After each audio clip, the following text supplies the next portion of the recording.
Bună, dragilor, și bine ați venit la o nouă citire. Dacă titlul te-a atras, înseamnă că ai aici cu siguranță un mesaj pentru tine. Se pare că a început citirea, au ieșit două cărți, fii atent. Pentru tine.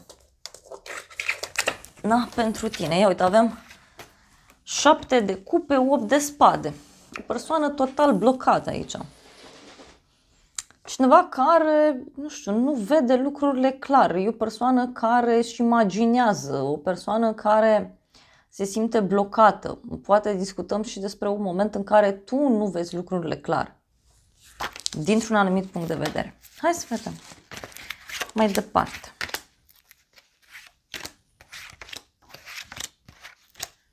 Uite, e un blocaj aici. Avem împăratul, 3 de spade, 2 de spade. Un personaj pe care eu îl văd foarte rănit. E o persoană care nu vrea să comunice. Ca și cum persoana asta stă așa închisă în această durere.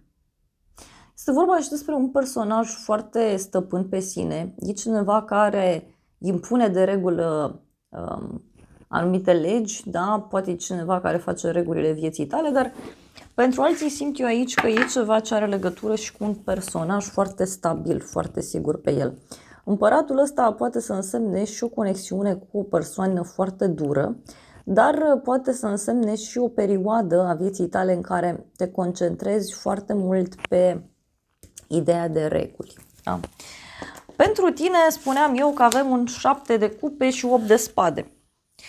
Multe iluzii, da? E ca și cum, nu știu, e ca și cum te pierzi în vis, da? Sau te pierzi în tot felul de planuri. Poate este și cineva care are tot felul de strategii aici, are tot felul de oferte, are mai multe opțiuni, dar ce mai văd e ca un fel de obsesie în legătură cu ceva ce nu e real. O parte e real din ceea ce tu îți imaginezi, în legătură cu ceea ce tu te gândești, dar o parte nu este real. Asta e clar. Bun. Hai să vedem ce spune și oracolul, tarotul. Cei cu 7 astea de cupe. Sunt și multe așteptări pe care ți le faci. Uite, avem turnul, da? E un moment în care ești trezit la realitate. Poate aceste iluzii pe care ți le-ai făcut, aceste așteptări, cumva se duc.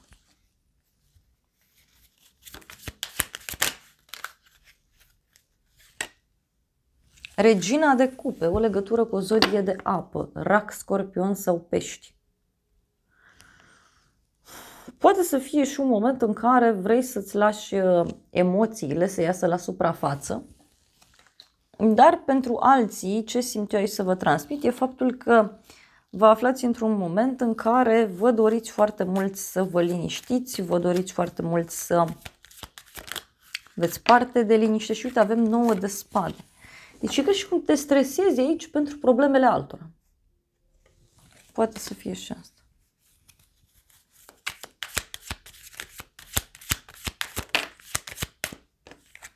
Cinci de cupe.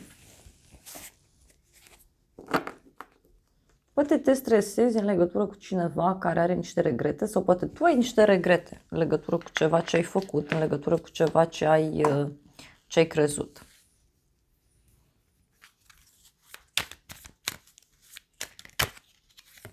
Din nou a ieșit 8 de spade. E ca și cum ești într-un blocaj aici, dar mai mult e la nivel teoretic. Mai mult e totul în mintea ta. Este ceva toxic cu adevărat aici care te apasă, eu nu zic nu. Hai să vedem pentru casa ta, avem asul de bâte, deci pentru casa ta avem aici o veste pozitivă. E un nou început, asul de bâte poate să însemne și multă speranță. Tot pentru tine asul de bâte aici poate să însemne și un nou mod de a acționa. Poate este vorba despre o activitate nouă în casă, cineva care ți intră în casă, te-a pus să faci sport de acasă, să faci mișcare. Poate este și despre anumite activități pe care vrei să le faci și care ție îți fac plăcere. Poate să fie și asta. Hai să vedem asul de bâte ce spune. 7 de bâte avem aici. E un moment în care, uite, dai dovadă de foarte mult curaj. Poate pentru unii înseamnă și cineva care vine către voi foarte curajos, foarte sigur pe el. Poate să fie și un moment pasional. Uite, avem faetonul, deci cineva care e curajos, vrea să vină către tine, vrea să facă drum, vrea să-ți propună ceva.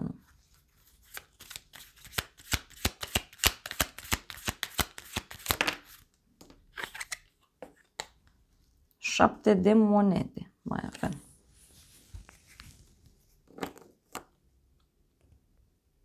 Poate să fie o veste bună legată de bani.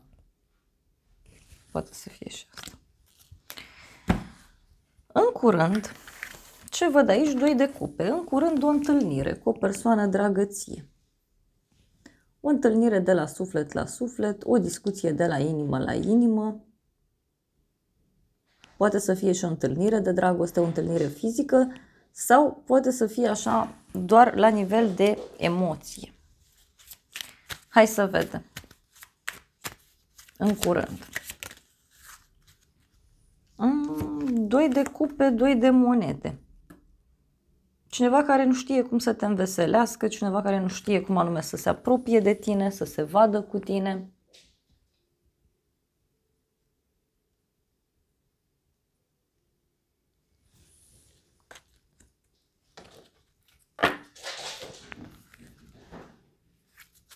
Mai vreau o carte în curând. Parcă e cineva care nu știe cum să-ți spună, să te întâlnească, să se apropie de tine, să vină la tine. 6 de bâte în curând. O victorie, o bucurie, cineva care vine către tine cu o veste bună. Este o veste oficială, este o veste eliberatoare, e o veste total nebunească și uite care ține de o transformare foarte mare.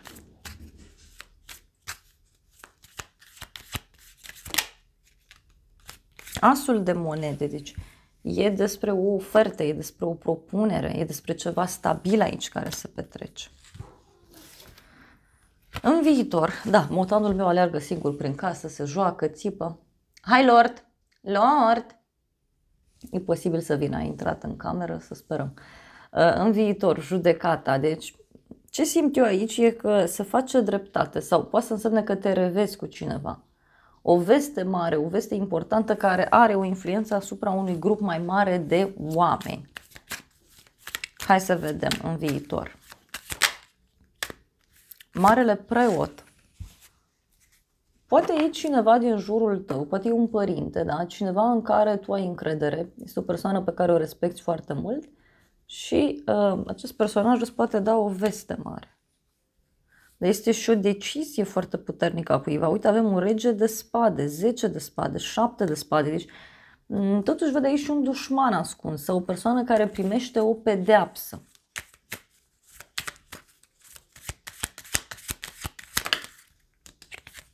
Lumea 2 de bâte.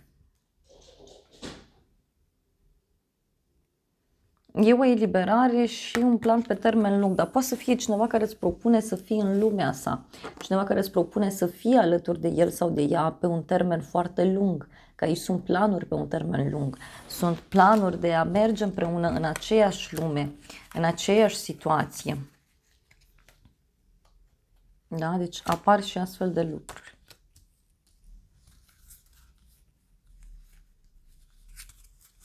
Mai vreau o carte. 10 de spade.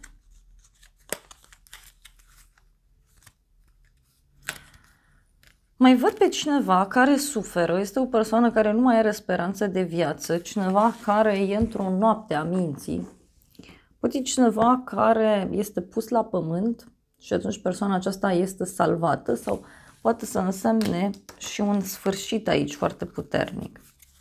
Dar eu așa văd că e și o propunere pe termen lung aici. Uite, îndrăgostiții, o legătură cu zodia Gemeni. Persoană care ia o decizie pentru sufletul său. Dar văd clar pe cineva care se simte foarte trădat. Ce nu știi tu, faetonul. Da? Cineva care face drum către tine. Poate tu nu știi ceva despre o persoană care e gata să se războiască, e gata să acționeze. Tot faetonul poate să însemne și o persoană care are parte de o victorie, de o bucurie, dar văd pe de altă parte o persoană foarte hotărâtă. Hai să vedem. Ce nu știi tu?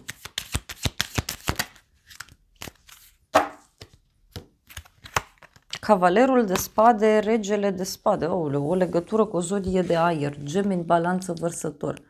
Poate să fie cineva care are probleme cu o mașină sau cineva care are probleme undeva la drum. Mai văd aici, bineînțeles, și un personaj foarte dur, foarte răzbunător. Este o persoană care are mintea foarte întunecată. Omul ăsta e și foarte ascuțit la limbă. Poate să însemne și o persoană care e foarte dură. E și cineva care e gata de război, cineva care e gata să acționeze.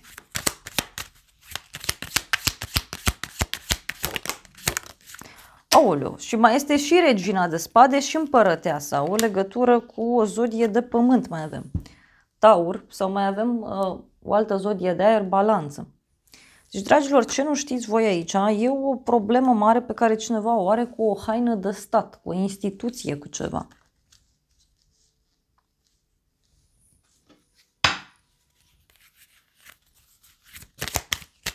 Ce nu știi tu?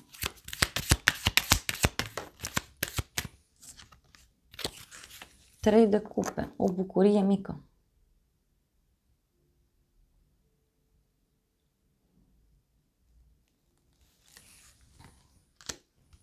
Poate să fie o luptă pe care cineva o duce.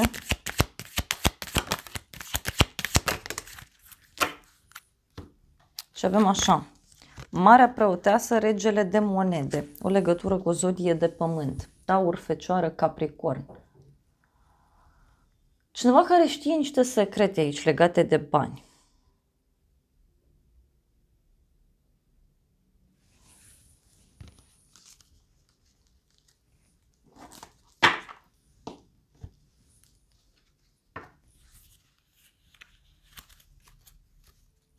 De aici și cineva, uite, care are niște probleme cu inamică. Inamică, parcă e ca o gașcă aici de oameni. Ia să vedem noi ce spune și tarotul ăsta. Că e foarte ciudat. Ce nu știi tu? O surpriză în dragoste, da? Cineva care vrea să-ți facă o surpriză în dragoste. Poate să însemne.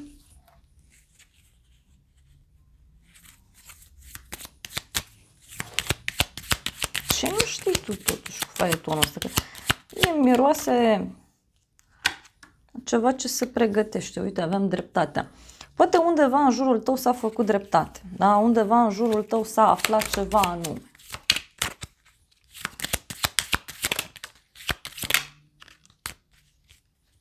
Ce nu știi tu, avem constanță și noroc. Poate să însemne și un noroc foarte mare pe care l-ai legat de bani, doar că norocul ăsta are legătură cu un scandal, cu un context în care cineva e pus. E ca și cum se ia o decizie undeva, într-o instituție, într-o companie și nu sunt lucruri care țin de tine. Dar cumva e cu noroc. Pe neașteptate, 5 de monede, pe neașteptate cineva aici cu o problemă de sănătate, o problemă de suflet. Este o persoană care se simte abandonată, lăsată deoparte, e o persoană cu probleme, fie financiare, fie de sănătate, fie pur și simplu este cineva care vrea să fie singur sau singură, cineva care simte că parcă nu mai are nimic. Cineva care e foarte detașat aici de planul material, mai poate să fie, da? Și avem regina de bâte, spânzuratul. Hopa, o legătură cu zodia pești, mai avem zodii de foc, leu, berbec, săgetător. Prin așteptate, dragilor, poate să însemne și o problemă de sănătate a unei rivale sau o problemă de sănătate a unei persoane din jur. Este cu adevărat o persoană ceva mai răutăcioasă sau o persoană ceva mai invidioasă din fire. Mai vrea o carte. Aici cineva, uite, care dă la spate ceva, renunță la ceva, abandonează ceva anume.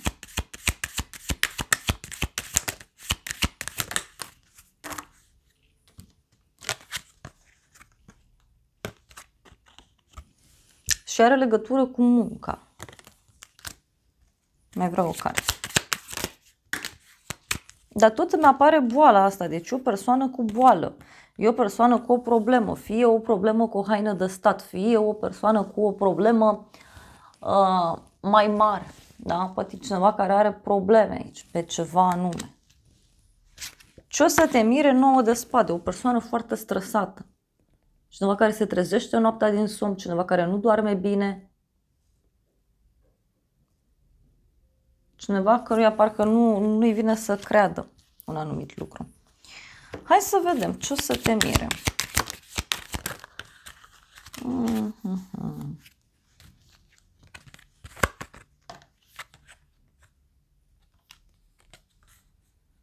Un hoț care iese la suprafață. Poate să fie și un moment în care tu ți-ai dat seama că ai fost trădată dintr-un anumit punct de vedere, dar poate să însemne și cineva în jurul tău care și-a dat seama că e trădat.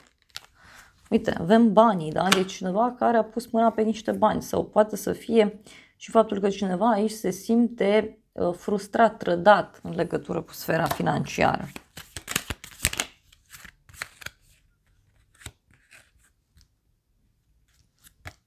Și văd, uite, un personaj care e gata să-și facă dreptate.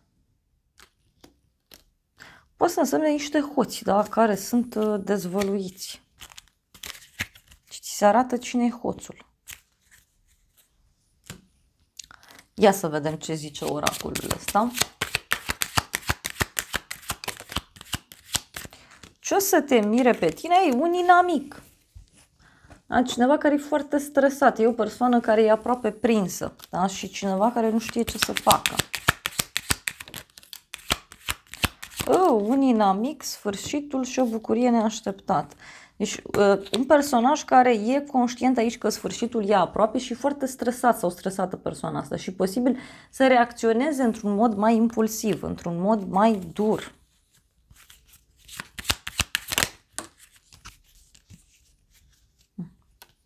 Cineva care are niște speranțe foarte mari. Hai să vedem ce zice tarotul. Că e clar aici cineva care e pus cumva la colț. Uite, avem o femeie matură, avem un conflict, o ceartă cu boală, pagubă și casă străină. Deci e un personaj aici care are probleme foarte mari în casă. Pierde ceva, pierde pe cineva sau a pierdut pe cineva. Poate o persoană care are certuri sau o persoană care are ghinioane, are probleme destul de mari. Și uite, interesant e că ești o carte separată, și că tu ești lăudat, onorat. Adică tu ești bine din povestea asta, ți se pune o coroană pe cap.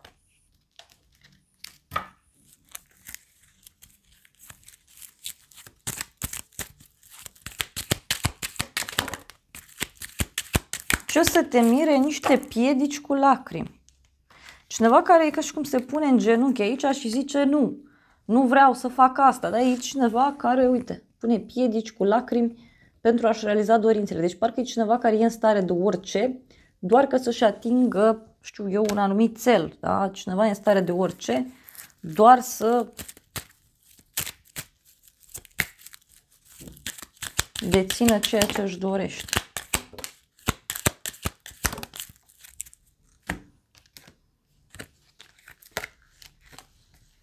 Da, uite, eu văd o invitație, o veste bună, o eliberare.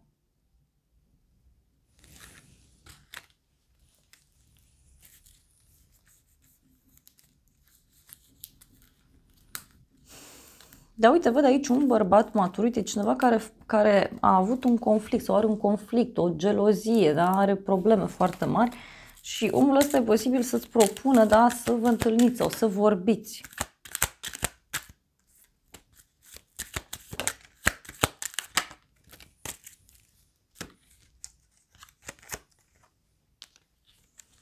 Bărbat în vârstă, noroc și întâlnire.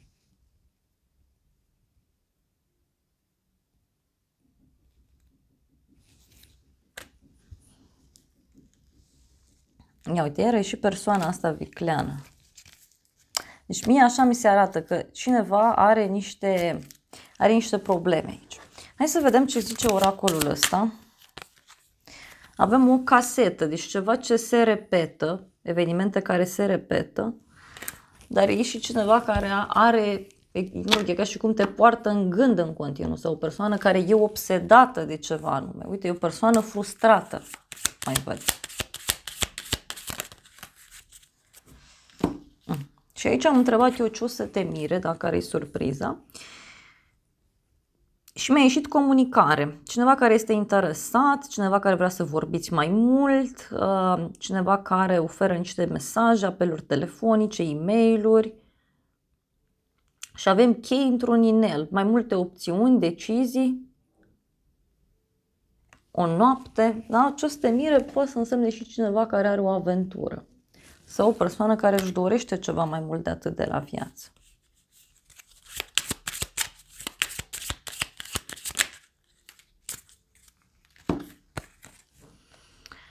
Avem așa, un apel de dragoste, un mesaj, un apel telefonic, cineva care se gândește la tine și îți spune acest lucru și o persoană care vrea ceva stabil, permanent. Poate să fie o declarație pe care cineva ți-o face. Dar discutăm aici despre niște vești șocante.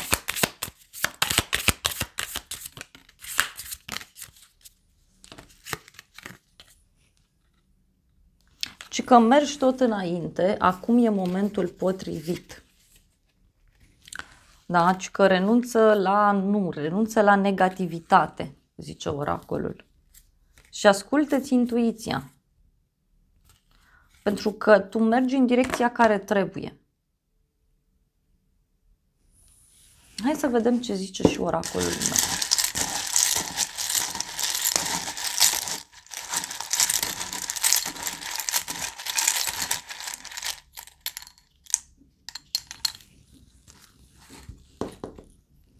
Avem așa, luna aprilie, te dorește cineva, cifra 4, zodia Taur, zodia Berbec. Apoi avem zodia Gemeni, comunicare, dualitate, tehnologie, autenticitate, zodia Vărsător. O persoană plăcută, elementul pământ. Iar apoi avem surpriză, prietenul perfect. Cred că e cineva care își dorește să comunice cu tine. Poate să fie o relație la distanță, în unele cazuri. În alte cazuri e cineva care își dorește foarte mult să fiți prieteni. Și e și despre asta. Mai au câteva mesaje, nu multe.